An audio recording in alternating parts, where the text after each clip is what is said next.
Now to a developing story. And late today, President Trump demanded that Israel stop bombing Gaza after Hamas accepted at least some of the provisions of the president's peace plan, including release of the hostages it is holding. The president had given Hamas until Sunday to accept the plan, or, as he put it, all hell would break out. Debora Patta is in East Jerusalem. Debora? Good evening. Well, while Hamas stopped short of agreeing to everything in the U.S. proposal, this is a significant development and the closest we've come to a deal to end the war since it started almost 2 years ago.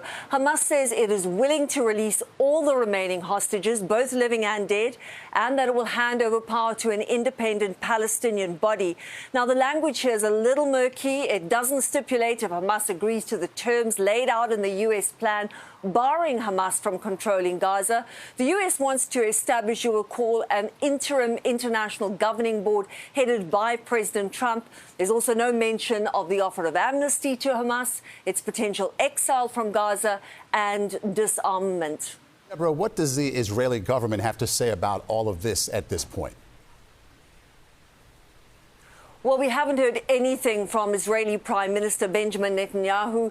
The fact, though, that President Trump has said Hamas is ready for peace and ordered Israel to stop bombing immediately is a very strong message to the Israeli leader. What we do know is an overwhelming majority of Israelis want the hostages back home. At least 20 captives are believed to be alive. This is the moment that they've been waiting for nearly 2 years now. And Debora, what kind of reaction are we getting out of Gaza?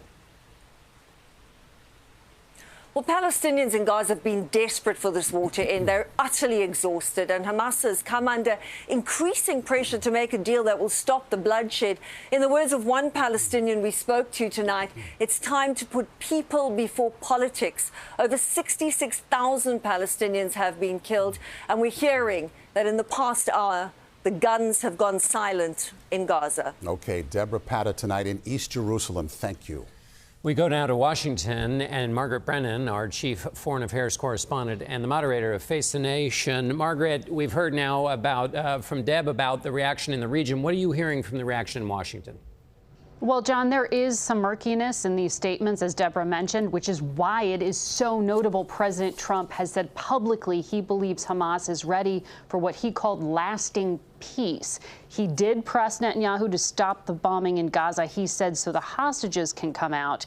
And a senior U.S. official I spoke with told me all of this is viewed as very positive. They are preparing to jump into negotiations on how to implement the deal as soon as the next coming days. But those details are so important. It's going to be up to Trump's envoy, Steve Witkoff, and Marco Rubio, the Secretary of State, to use the weight of the government to force Israel to comply.